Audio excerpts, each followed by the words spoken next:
오늘 주신 말씀은 요한계시록 17장 1절로 5절 말씀입니다. 요한계시록 17장 1절로 5절 말씀 받들어 읽겠습니다. 또 일곱 대접을 가진 일곱 천사 중 하나가 와서 내게 말하여 이르되 이리로 오라. 많은 물 위에 앉은 큰 음녀가 받을 심판을 내게 보이리라. 땅의 임금들도 그와 더불어 음행하였고 땅에 사는 자들도 그 음행의 포도주에 취하였다 하고 곧 성령으로 나를 데리고 광야로 가니라. 내가 보니 여자가 붉은 빛 짐승을 탔는데 그 짐승의 몸에 하나님을 모독하는 이름들이 가득하고 7머리와 10뿔이 있으며 그 여자는 자줏빛과 붉은 빛 옷을 입고 금과 보석과 진주로 꾸미고 손에 금잔을 가졌는데 가증한 물건과 그의 음행에 더러운 것들이 가득하더라.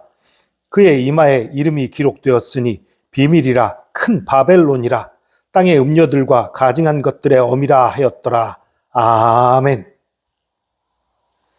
오늘 말씀을 보니까 일곱 대접을 가진 일곱 천사 중에 하나가 와서 말을 합니다. 물 위에 앉은 큰 음녀가 받을 심판을 내게 보이겠다. 땅의 임금들도 그와 더불어 음행했고 땅에 사는 자들도 그 음행의 포도주에 취했다 하고 많은 물 위에 앉은 음녀. 구약성경 예레미야서에는 바벨론을 많은 물 위에 있다라고 표현을 한 장면이 나와요. 바벨론이라는 곳은 그 큰 강, 유프라테스, 티그리스 강 사이에 있을 뿐만 아니라 또 수많은 수로가 있던 물이 정말 풍부한 지역에 있던 그런 도시예요. 그런데 이 바벨론이 영적으로 무엇을 상징합니까? 사단의 나라, 사단의 권세, 사단의 세력 이런 것들을 상징하는 것이 바벨론이에요. 많은 물 위에 앉은 큰 음녀, 바벨론이에요. 바벨론인데 지명으로서의 바벨론을 의미하는 건 아니에요. 그러니까 바벨론의 세력, 그러니까 사단의 그 세력, 사단의 나라 그것을 상징하는 거지요. 특별히 그 실제로 바벨론이 많은 물이 있는 지역에 있었지만 또한 물이라는 건 뭘 상징합니까? 생명을 상징해요. 물은 생명을 상징합니다. 그렇기 때문에 많은 생명 위에 있다. 많은 사람들을 다스리고 많은 사람들을 움직이는 그런 권세 있는 자라는 그런 의미가 또한 들어있는 거예요. 그런데 이 음녀로 더불어 땅의 임금들도 그와 더불어 음행하고 땅에 사는 자들도 그 음행의 포도주에 취하였다. 이런 표현으로 봐서 이 음녀 자체가 임금일 수도 있지만 임금이라기보다는 나라나 임금보다는 어떤 특별한 세력을 말하는 것이라고 보기가 더 합당할 것 같아요. 예를 들면 로만 가톨릭이라든가 실제로 마틴 루터는 이 음녀를 로만 가톨릭이라고 얘기를 했었어요. 지금도 그렇게 보는 분들이 많고요. 그리고 마지막 심판 때에 있을 그 일은 모르겠어요. 로만 가톨릭일 수도 있지만 또 다른 세력일 수도 있어요. 이게 음행했다라는 표현으로 나와요. 음행이라는 건 또한 우상 숭배하고 통하는 말이에요. 그러나 영적으로는 어떤 것이에요? 다른 종교, 하나님이 아닌 다른 종교 앞에 나가는 우상 숭배하고 관계가 있는 거니까 이건 종교 통합을 이루려는 어떤 세력 아니겠느냐 이런 추측을 하는 분들도 많아요. 근데 5절에 있는 것처럼 그 이름이 비밀이에요. 큰 바벨론이고 땅의 음료들과 가증한 것의 어미이지만 그 이름은 비밀이에요. 몰라요. 로만 가톨릭인지 WCC인지 UN인지 유럽연합인지 지금 제가 말하는 건 그런 것들이 범인이라는 얘기가 아니라 이런 주장들이 나왔었기 때문에 한 말인 겁니다. 어쨌든 그런 여러 가지 주장들이 나오는데 몰라요. 그게 뭔지 몰라요. 그런데 한 가지 분명한 것이 있어요. 오늘 본문에 나타난 것을 보면 3절 보겠습니다. 성령으로 나를 데리고 광야로 가니라. 내가 보니 여자가 붉은 빛 짐승을 탔는데 그 짐승의 몸에 하나님을 모독하는 이름들이 가득하고 7머리와 10뿔이 있으며 붉은 빛 짐승 계시록 12장에는 붉은 용이 나오지요. 붉은 빛, 붉은 용 통하는 것 같아요. 그리고요, 그 짐승의 몸에 하나님을 모독하는 이름들이 가득하다고 그랬어요. 하나님을 모독하는 이름이 가득하다고 그러니까 우리는 흔히 어떤 걸 생각해요? 하나님을 비난하고 비방하는 그런 말들이 쓰여 있는 거라고 생각하기 쉽지요.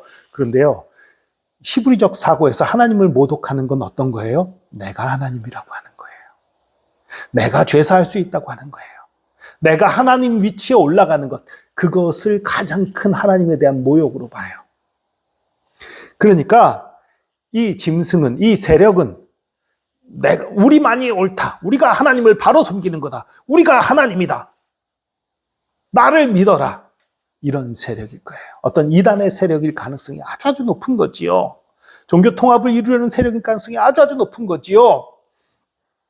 그리고 그러니까 하나님께 영광 돌리지 않고 자신에게 영광 돌리는 세력, 그들은 다 적그리스도의 세력이라고 봐야 돼요. 물론 여기서 말하는 큰 음료는 아닐지 몰라도 조그만 쪼무레기라고 하더라도 자신에게 영광 돌리고 자신이 하나님이 가져야 될 영광을 취하는 자들, 그 모두는 다 하나님 앞에 심판받을 자들인 거예요. 그 여자는 자줏빛과 붉은 빛으로 옷을 입었다. 자줏빛은 무엇입니까? 왕의 색깔이에요.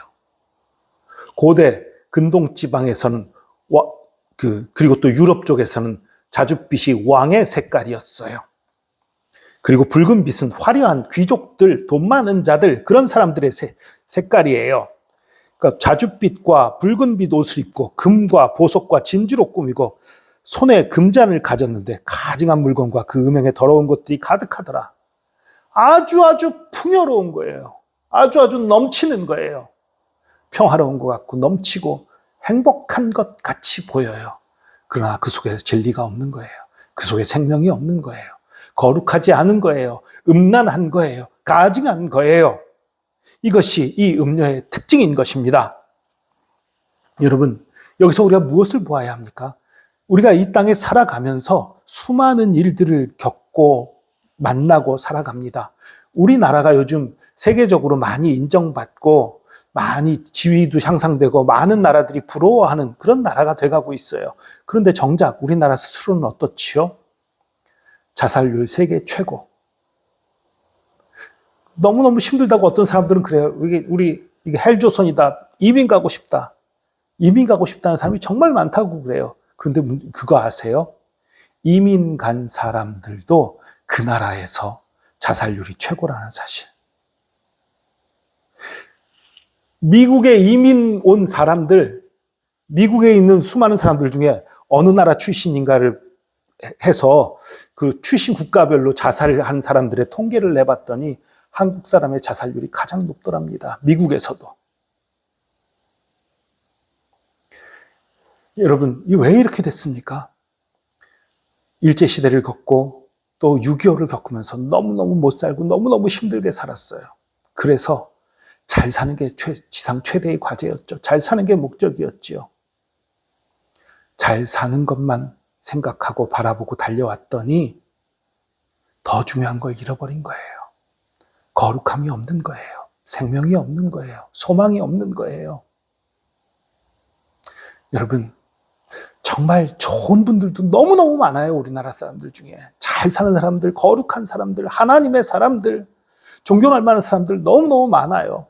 그러나 또 너무너무 많은 사람들이 물질 만능주의에 사로잡혀 있어요. 물질만 바라보고 성공만 바라보고 살아가고 있어요. 여러분, 성공이 행복을 가져다 주는 것이 아닙니다. 우리가 성공을 지향하고 돈을 지향하고 권력을 지향하고 우리가 뭔가 가지려는 걸 지향하는 것이 아니에요. 이것들은 사단이 우리를 꿰고 우리를 쓰러뜨리고 넘어지는 도구로 많이 쓰는 거예요. 물론 물질 자체가 악한 것 아닙니다. 권력 자체가 악한 것 아닙니다. 명예 자체가 악한 것 아니에요. 그런 것들로 하나님 나라와 하나님 나라의 의를 위해 하나님의 영광을 위해 쓴다면 정말 거룩하고 아름다운 것이 돼요. 그런데 그 속에 하나님이 없이 그런 것들을 추구할 때에 사단의 도구가 되고 사단에게 휩쓸리고 넘어지고 쓰러지는 거예요. 여러분, 화려한 것을 보지 마시기 바랍니다. 물질의 풍요를 바라보지 마시기 바랍니다. 정말 더 중요한 것, 그 속에 거룩함이 있는가? 그 속에 생명이 있는가? 하나님께서 그 일에 대해서 무엇이라 말씀하시는가? 그것을 바라볼 수 있기를 바랍니다. 여러분이 해야 될 일들, 돈 많이 버는 일이면 당연히 해야지. 아니요. 돈 많이 버는 일이라도 그것이 거룩한 일인지, 하나님께 속한 일인지 바라봐야지요. 너무너무 힘들고 어려운 일이어도 하나님께서 원하시고 하나님이 기뻐하시는 일이라면 해야지요. 여러분, 이 큰 음료에게 속지 않는 가장 중요한 것은 겉에 보이는 화려함들, 풍요로움을 쫓아가는 것이 아니라 하나님의 거룩하심을, 하나님의 의를, 하나님의 사랑을 쫓아가는 거예요. 이러한 삶으로 승리하는 저와 여러분 되기를 축복합니다. 기도하겠습니다. 주님, 우리가 물질의 풍요, 화려함, 권력, 명예, 세상에서 좋아하는 많은 이런 것들을 추구할 때에 이 큰 음료 바벨론에게 속기 쉽고 넘어지기 쉽고 쓰러지기 쉬운 것을 고백합니다. 우리의 본성이 악하고 음란하고 어리석어서 넘어지고 쓰러지기 너무너무 쉬운 존재인 것을 고백합니다. 주님 붙들어 주시옵소서. 정신 차리기 원합니다. 깨어있기 원합니다. 물질의 풍요와 넉넉함, 안락함, 화려함을 추구하는 것이 아니라 하나님의 나라와 의를 추구하는 저희들 되기 원합니다. 믿음의 말과 믿음의 행동을 하며 주님의 거룩함을 따라가며 복음의 목숨을 거는 그런 사람들이 되기를 원합니다. 주님 붙들어 주시옵소서. 우리가 거룩한 길 갈 수 있도록, 승리할 수 있도록 붙들어 주셔서 우리에게 승리를, 우리에게 거룩함을, 우리에게 생명을, 우리에게 소망을 주옵소서. 주께서 함께 하심 감사드립니다. 우리를 이기게 하심 감사합니다. 감사드리며 예수 그리스도의 이름으로 기도합니다. 아멘.